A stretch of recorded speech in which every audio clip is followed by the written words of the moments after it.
Hi Cancer! Welcome sa aking YouTube channel kung saan I will talk about Cancer October 1 to 15 Tagalog bi-weekly tarot reading. Kindly watch not only your sun sign but also your moon, rising and Venus signs as well for a complete view of what might possible happen on October 1 to 15. The link is in the description down below. So let's get started, shall we? Okay. First card. Four of Pentacles. Upright. Second card, Queen of Swords, reversed. Third card, the Cups. Two Cups. Upright. Fourth card, the High Priestess. Upright. And the last card is Four of Swords. Upright.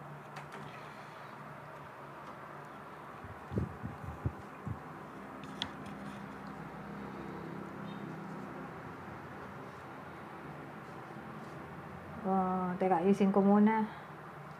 Ganito ko na nga lang. Yan, para madali. Ay, di pala kita. Ayan. Siguro, okay na to.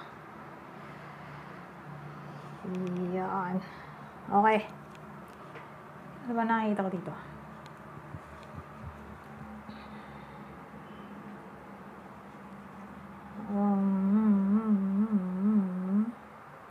Okay. Sa Cancer, ang nakikita ko dito ay meron kang secret admirer. Secret admirer.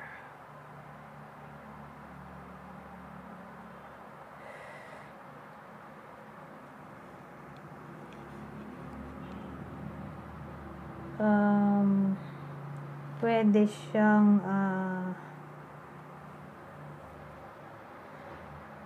water sign, Cancer, Scorpio,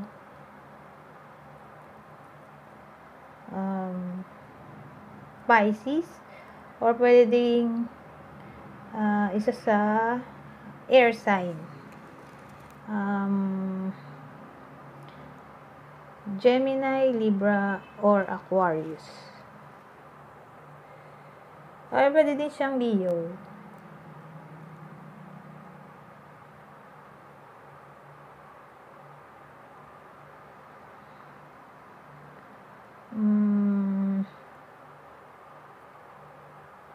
Ang katangian niya ay matipid, knowledgeable, frank, introvert,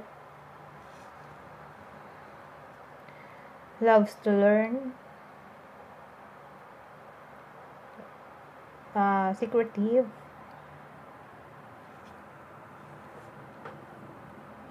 pero nakikita ko dito na compatible kayo.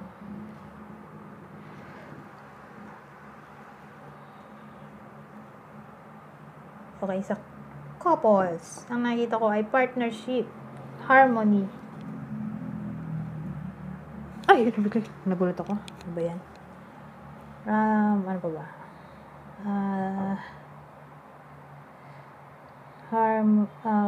Sa couples, harmony.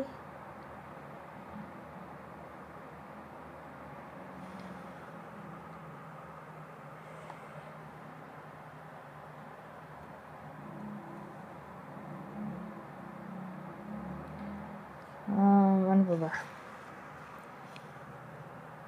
Wala na akong maisip eh. Basta sa couples, nakikita ko na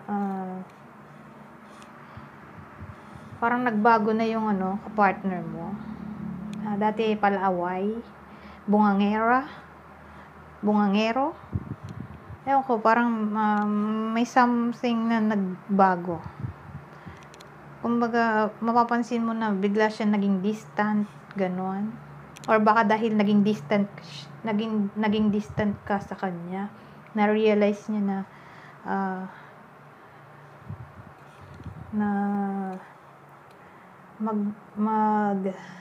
bago.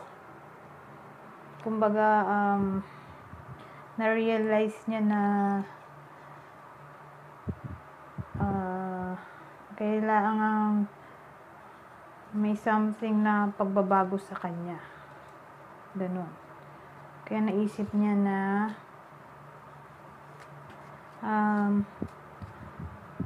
wag ka muna niyang kausapin para para mapag-isip-isip niya ano bang problema niyo. At na-realize niya na siguro kaya ka naging distant din. In the first place, ikaw yung unang naging distant.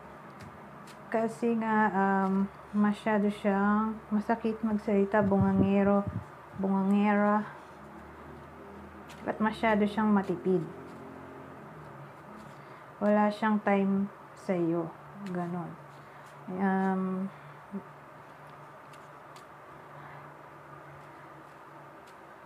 Ano pa ba?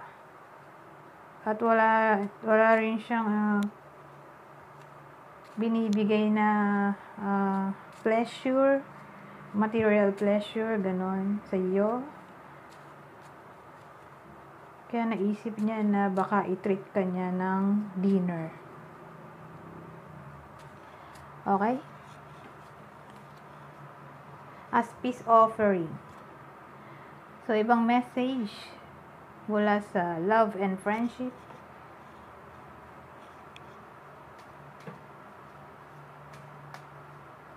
Kaya na ko pa ito binabalasa.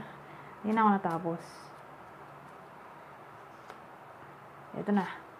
O, see? Sabi siya, may harmony dito. May harmony dito sa couples. Saka dun sa mga singles na nakatagpo ng new love or new partner. Ang sabi dito ay love keeps no records of wrongs. See? Kaya na sinabi ko lang yung yung tungkol sa naging distant kasi parang feeling niya ay may nagawa siyang kasalanan.